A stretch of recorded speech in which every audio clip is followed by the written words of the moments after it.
3.8 and 3.10, functions and relations. Our objectives today are going to be to diagram relations and determine when relations are also functions by defining a function, and define values of functions and graph them. Okay. So the dependent variable I find to be easier to understand because it depends on something else, which makes sense. Think about your functions or your equations when we solve them. Don't we usually solve for y, right? And then y depends on whatever x is. You put values in for x, and that gives you out what you get for y. Well, it really doesn't matter which way you do it. Okay, it doesn't matter. But traditionally speaking, when we graph things, we are looking along the vertical axis for the dependent variable. So we call that y, but it doesn't have to be y. Your vertical axis can be distance, and this can be time. And you could be looking at a distance rate problem, where the distance is dependent upon the time. And think about that for a second. You're running in the park. The distance you run depends on how much time you put in. Agreed? Again, if I want to say, like, when am I going to get to 5 miles? I'm asking, what is the time, right? So the time I take is what influences the distance. If I run longer time, it means I go further, traditionally, you would think, provided you're not going negatively in a sense. Or just Okay? standing. Say? If you're just standing, you're not. Yeah, or you're not just standing still, exactly. So if you're running at some rate, the more time you put in, the further you go. So the distance depends on the time. So a lot of the time you'll see graphs like this,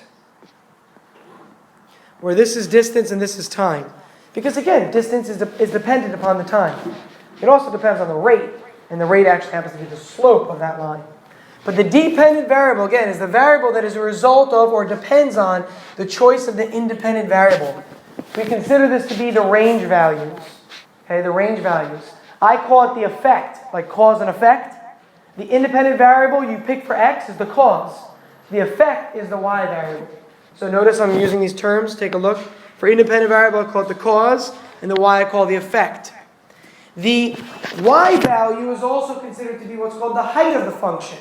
So if I had a graph that looked like this, okay, and I pick a point right here, and I said to you, what is the dependent variable in this case? Well, you would go over, you would track it over here, and you would get whatever value that is. That happens to be the height of the graph, the vertical height. That's where the word height of the curve is coming in.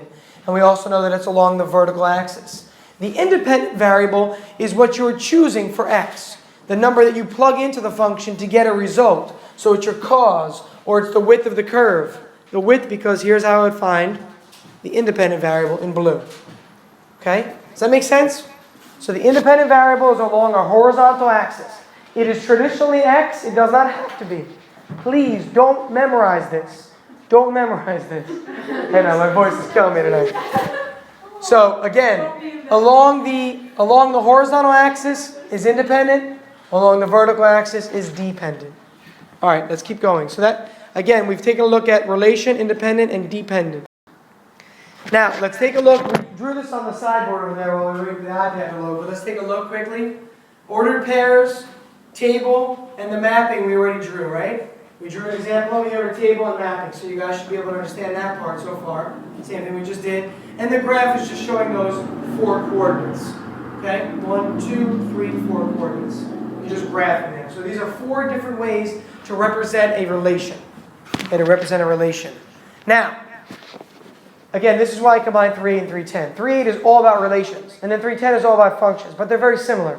So I want to specify what a function is next. Okay, so let's go to our next. A function is a relation for which each input has only one output. Each input has only one output. Based on what we've been saying, what does the input mean? What does it mean for input? Input is the x or the independent. Yeah, the x or the independent variable. And the output, everybody, is the y or the dependent variable. Okay, so a relation for which each x value has only one y value. Francis? So 3 would be a function. Correct. So this in general wouldn't be a function because 3 is what screws it up. The whole thing together would be considered a relation, but not a function. So look at the sideboard over here. Look at the input of 3. How many outputs does 3 have? So a function is defined as having only one output. Therefore, this example we just did on the sideboard is not a function. Same as the previous slide, if you look in your notes. That was not a function either. Because if you look, you notice that one of them branches off. And there are two outputs for only one input. The other way around doesn't matter. So if you have two inputs that yield the same output, so let's say we had a number 4 that repeated itself here. So this was a 2 and this happened to be a 4. Then these two would both go to 4. No, but that would. It would, it would. And then the number, oops, I need to change this to a 1. The number 1 would go to 7. Okay, that's positive 7. So this example, that small variation, we now notice that each input has one output. This input has one output. That input has one output. Input, one output, input, one output. This would be a function, even though it seems like two things are shared still, because it's not the same input having two outputs, it's two different inputs converging to the same output. So all functions are relations, but not all relations are functions. Absolutely correct. Absolutely, Dave. Good. You should write that down. All functions are relations. But not all relations are functions. Good summarization, Dave. I like that. I thought you were going to say good summer, not like. Sorry. Summarization. Summarization. I'll make sure to say that word like that from now on this class. Every time I say it, you're going to be like... Okay, so again, every function is a relation, but not every relation is a function. Let's take a look at the first example. Graph the relation, so you just have 5 points. So graph the 5 coordinates on a graph. And you can do this yourself, just use your sketching coordinates, the points, and tell whether it's a function. Tell whether it is a function. Okay, so let's quickly load a graph. Bless you.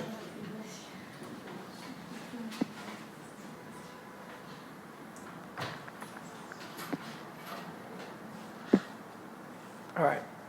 So here's our graph. We're going to quickly graph these points. By the way, I know you guys, a lot of you have loaded this graph. If you want to get one that only goes 5 units over, or make your tick marks every 2, it might be useful because these graphs are a little bit small in the notes. So if you want to do this, you could, but we're graphing for a reason, I promise. You could tell by just looking. You absolutely can tell just by looking, okay? But I'm graphing it for a reason. 1, 1 is here. Again, I'm going every unit increment as 2, or every 2 units is 1 value. 2, 1 is over here. 2, 1/2 is right here. 3, 1/3 is right here. And 4, 1/4 gets even closer. So these points are right along the axis. I know you can barely see them. I'll zoom in.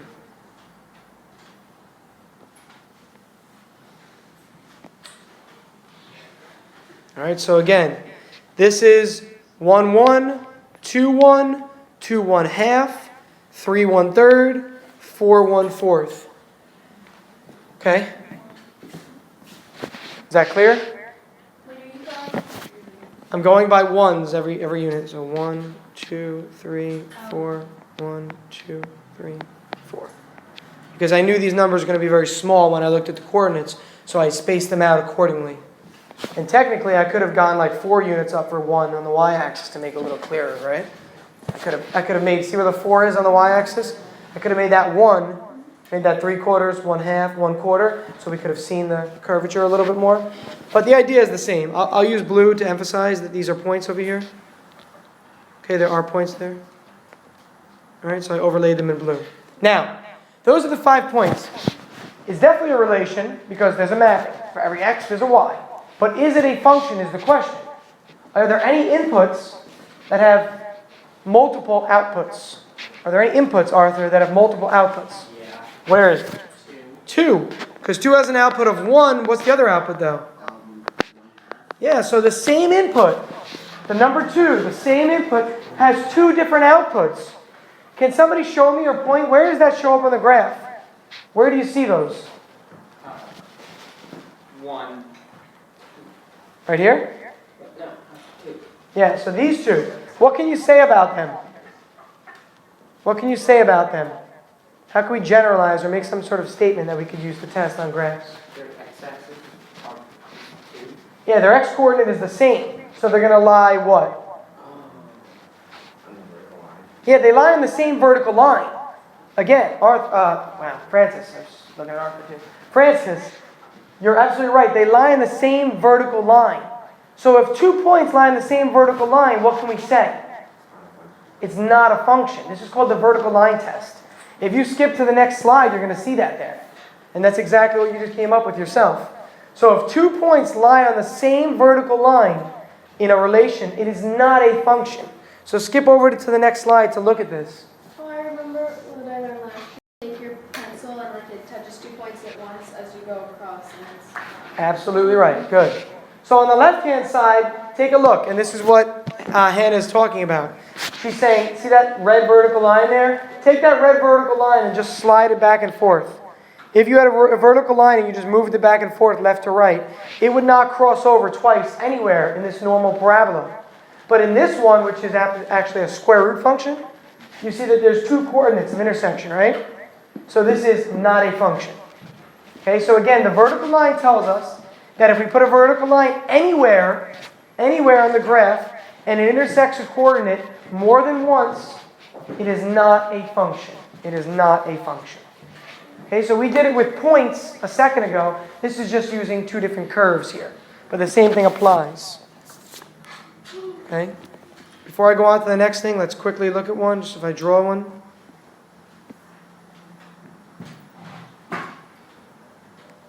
Is this a function? Why, Tori May? Well, because it's never really, I mean, you can't really tell because that's, a hard graph to decipher, but if you go along, it pretty much stays the same.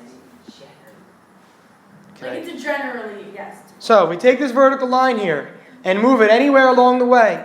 It's only intersecting once every time. It is never intersecting twice along the way here. Does that make sense? Okay, so no matter what, like we only have one intersection. It's right here. Or maybe we move it over a little bit further here. Still, only one intersection right here. So take a vertical line or your pencil and just move it along. That's the easy way to test on graphs. Okay? But theoretically, we have to know what it means. So if you're given a table of values, you should be able to determine whether it's a function or not from the table alone, like we had here a minute ago. And all you're going to look for is a repeated x value. That's it. If you have a repeated x value with 2 different y values, it's clearly not going to be a function. Okay? Very good. Let's move on. Example 2. Given the following with the domain D, find the range, graph it, and is y a function.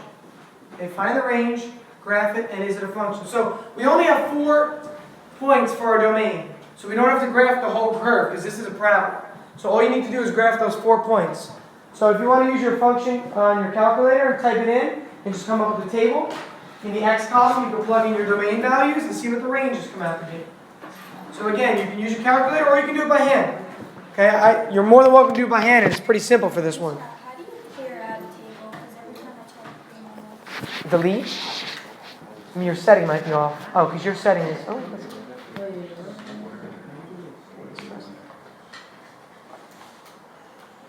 it can't be highlighted on it, so I keep pressing delete. Okay?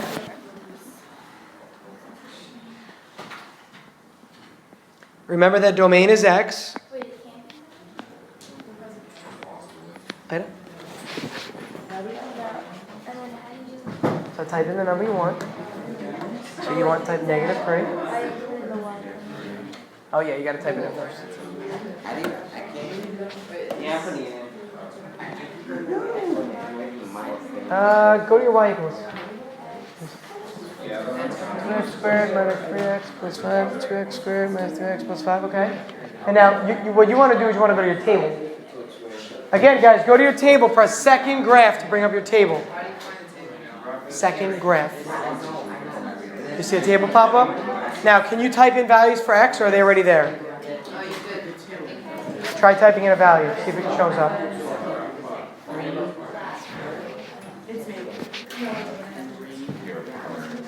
Okay, here's the problem. Your table setting. For a second, table setting. Let me check the table. You want an independent variable x to be asked. Remember that? most Go down, go likely over, hit that's the enter. lowest Now go back to your table. Yeah. Now you can type it in. If you cannot type in a value for X on your calculator, you need to ask me so I can come by and change your settings or show you how to change your settings. If you want to clear out any of those, you can just press to go to ask. You good? Type it in. Figure out what your Y values are using your table. You good? You able to type in values? Perfect. And you got those numbers, okay? You good? You good?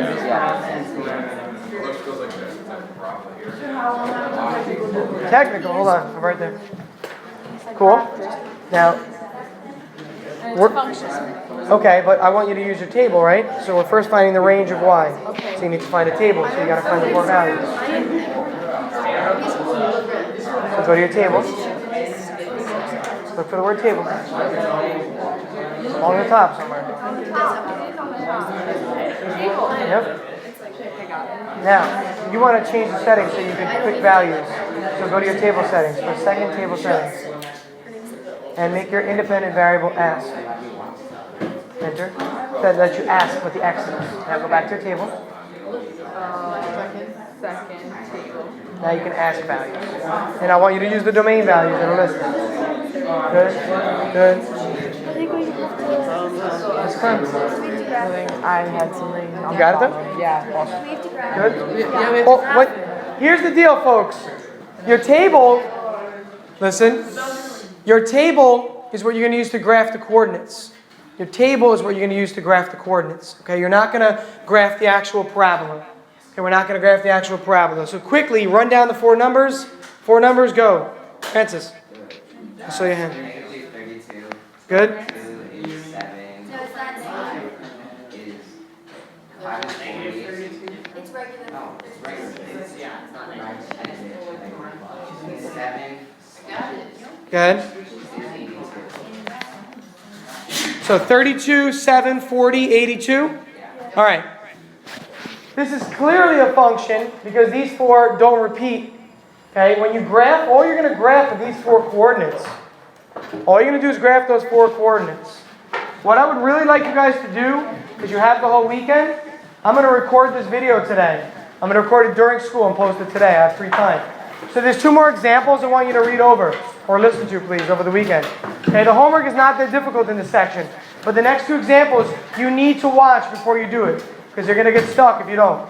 Trust me on this one. It's probably something new for everybody here. Okay, so there's examples 3 and 4. So just watch those, please, before you start the homework this weekend.